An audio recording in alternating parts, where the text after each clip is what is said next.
Yes. Leo tuendelee kujifunza, tuangalie ishu ya mapafu kujaa maji. Lakini before tujaendelea, please subscribe for more, tuendelee kujifunza zaidi na tuendelee kujifunza mengi zaidi katika kurasa hii. Mapafu ni kiungo kinachotegemewa sana katika mwili. Kama utafanya mazingatio, maana ubongo ukikosa oxygen ndani ya dakika 5 kwenda juu, seli za ubongo hupata athari na ufa.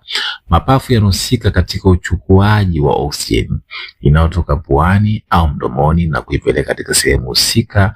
Mwishoni hufika katika vifuko vidogo vidogo, hivi wanaita alveoli. Vipo milioni karibia 300 na zaidi, ambapo oxygen hutoka kwenye kuta hizo na kuingia kwenye damu na kusambaza sehemu zote za mwili kupitia moyo. Sababu za kujaa maji mapafu. Sababu huwa ni maji kuwepo kwenye mapafu, ambapo mpelekea mgonjwa kupata tabu sana na kupumua, na huwa sababu kubwa ni moyo kushindwa kusukuma damu kwenye sehemu za mwili.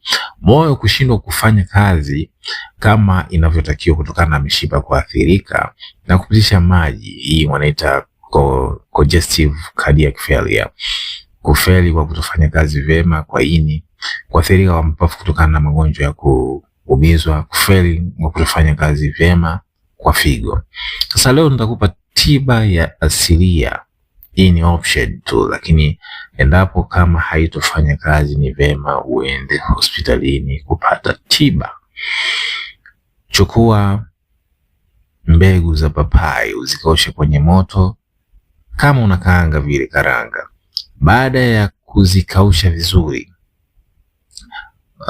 sasa utazichukua kwa wingi, alafu then utaanza kuzisaga upate unga wa gramu 125.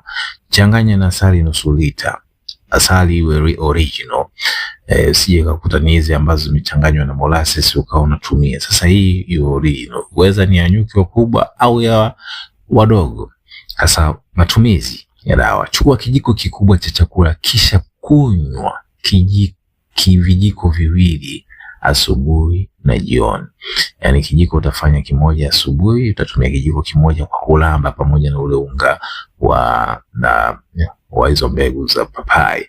Kwa hiyo utakuwa unalamba asubuhi kijiko pamoja na asali, na jioni. Sasa hili zoezi utafanya siku 29.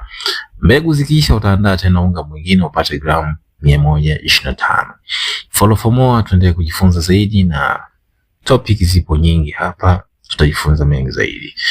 Asante na kwaheri.